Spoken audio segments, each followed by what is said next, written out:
yung problema na to eh. Totoo pala! Pero hindi lang basta pagiging online ang mahalaga. Dapat balance. Sige, sabihin mo sa akin na walang lahalaga lahat ng ito. Ilang na may hinihiling mo sa pamilyang to, hindi man lang mabigay-bigay. Alam mo tong mga taong to, oh. Akala mo ba hindi sila kitang-kita sa CCTV? Puro na lang cellphone, wala nang ibang inaatupa. Tingnan mo, oh. Tingnan mo yung sapatos, yung tsinelas, hindi na nakuhang ayusin. Puro cellphone, puro gadget sa mga walang hiya. Ako muna naman si Pai.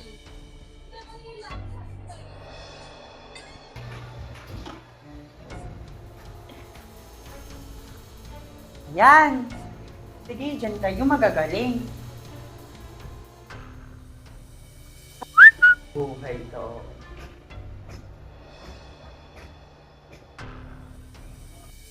Ha? Ano? Wala kayong balak bang gawin? Puro cellphone? Eto na naman tayo. Netflix, YouTube. Pati itong si Jowa, wala nang ibang inatupag kundi mag-edit-edit ng kung ano-anong video sa sayaw niya. Yan namang isa buntis na to. Hindi man lang binabawasan yung screen time. Alam namang delikado sa anak niya. Si Paye naman, apura paganda. Paganda ng paganda. Wala nang tatalo sa'yo. Pwede ka na tumabi kay Mama Mary. Mami, Oh. ang drama mo. Para lang naman ito sa pag-relax. Ba't KJ? Pero niya sumasagot ka na sa mami mo ah. Ay po. KJ agad, anak ha? KJ agad, ha? Ha? KJ agad. Kasalanan ko ba? Kasalanan ko. Tama na ano ginagawa nyo? Nasa screen kayo? Ha? Hindi ko man lang kayo nakita, ni isang umiti. May pumapasok na bisita. Anong ginagawa nyo? Puro kayo cellphone, puro kayo screen. YouTube nood-nood, ha? Ganun ba, Tyronia, ang gusto mo?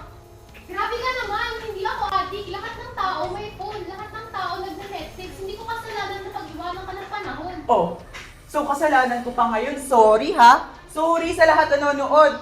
Sorry ha. Kung kasalanan ko pa, na gusto ko lang naman magkaroon ng banding yung pamilyang to. Mga lahat. Guys, hindi to magaling na may happy. Alam niyo ba na may point ka si Tyrone na rin. Super gamit na gamit yung tag yan, pati sa pag-record ng music, gamit na gamit yan. Hindi lang sa pag-record ng music, tsaka sa pakikipag-connect sa mga tao. Paano kung walang net? Paano na? Tsaka ito rin naman, hindi kapag nagkakapit ka, nagsiselfone at nag-Netflix ka rin naman na. Oh, oo na. Oo na. Kasalanan ko ng lahat. Guilty na.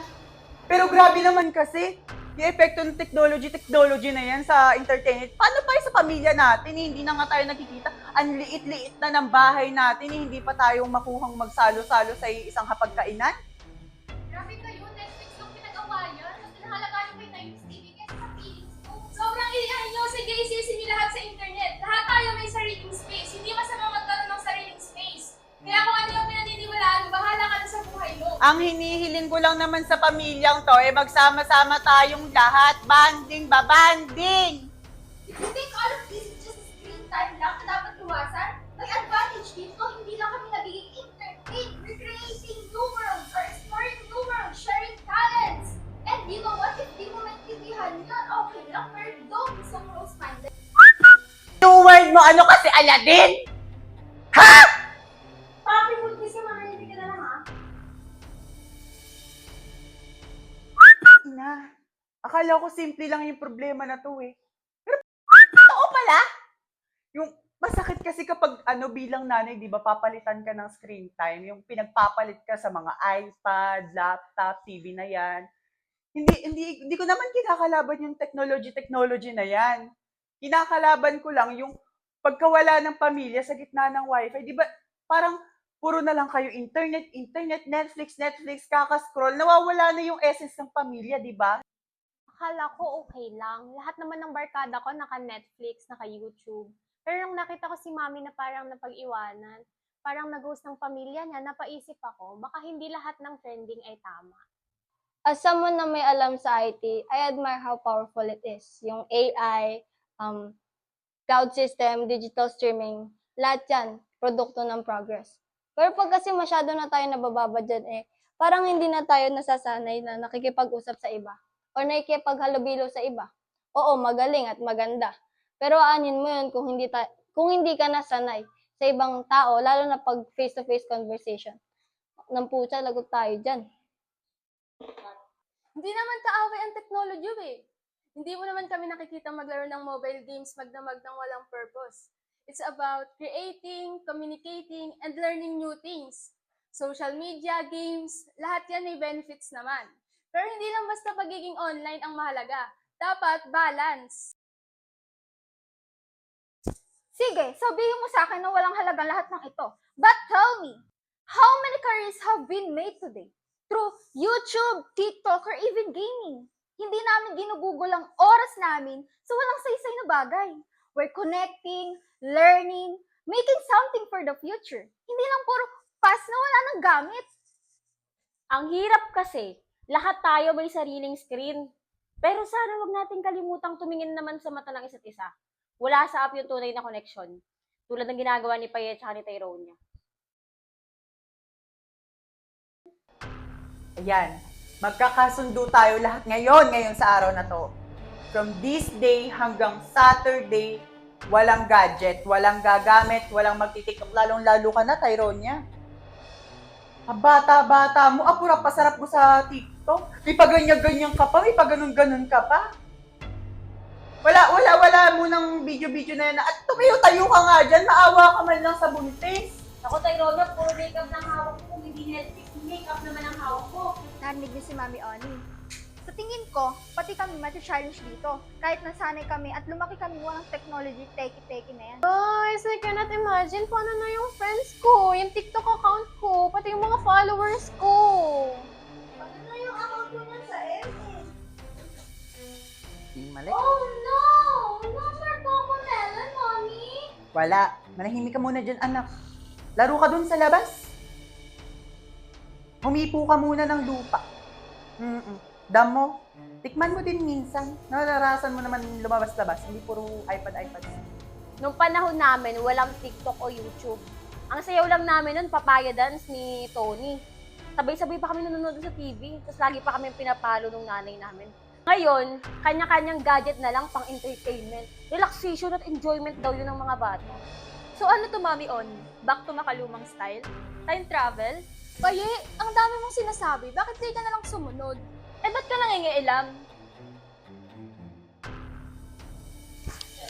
Kids at mga batang isip, surrender na lahat dito ng mga gadgets nyo. We'll start the challenge. Podcast style! Mainam. Happy anak, tigil ng iPad. I want this one. No.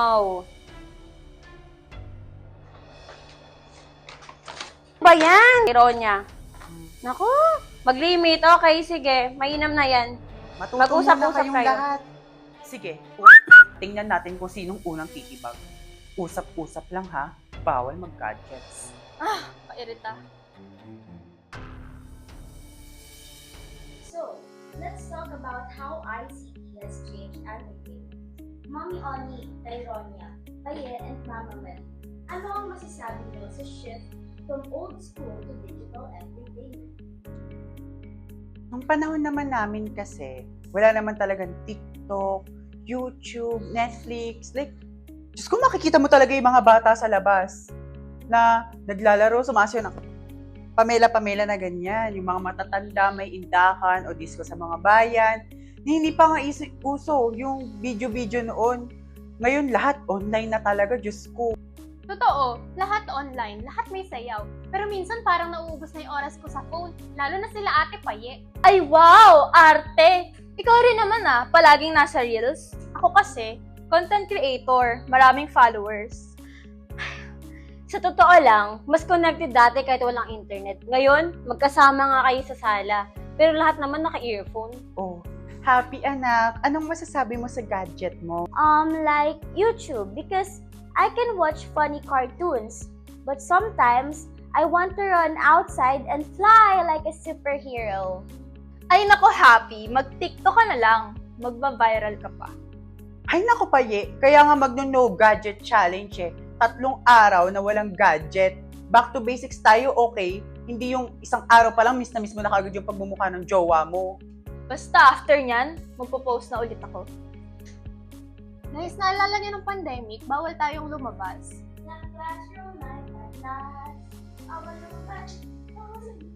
Bawal ang mall, bawal ang sinihan, pero hindi tayo masyadong nabore. Bakit? Hello, di ba ang dami nating pwedeng gawin sa phone? Nag-Netflix party tayo, tapos nag-ML maghapon. Ako nga din ko na-discover yung K-pop, YouTube Shorts. Iba talaga yung entertainment during lockdown. And thanks to streaming and games. That's the rise of streaming services and mobile gaming. Sobrang naging part siya ng araw-araw natin. Oo, masaya, pero di ba hindi naman ang pandemic yun? Hindi nyo ba nami-miss maglaro sa labas? O kaya, mamasyal na lang. Naku, Mama Marie, napakainit ngayon. Huwag na. O sige, let's break it down. Ano-ano bang mga klase ng tech na ginagamit sa entertainment ngayon? Siyempre, unang-una, streaming media. Ito yung YouTube, Spotify, Disney+, Netflix, basta mga content na on-demand na pwede agad nating panoorin or pakinggan. True, tapos meron din tayong VR gaming. Parang kang nasa loob ng laro. As in, zombie sa harap mo, takbo ka talaga as in. Gusto ko rin yung special effects. Parang kahit phone camera lang, maganda. May AI filter, tas parang movie. Talagang malaki na ang papel ng information technology sa entertainment natin. From creating videos and music, tapos pag pinost mo siya online, hanggang sa kung paano natin sila pinapanood at pinapakinggan, lahat yan involved ang technology. Mami, like yung pag-edit ko ng mga videos for my TikTok account, gamit ko yung phone at editing apps like CapCut, Filmora, tapos pag pinost ko, distributed na agad sa lahat ng followers ko. Tapos, yung mga games ngayon, hindi lang basta laro. May online, multiplayer, streaming, esports. Ang laki ng community na nabuo dahil sa technology. Noon, ang entertainment namin, yung mga bagong palabas sa pelikula, sa sinihan.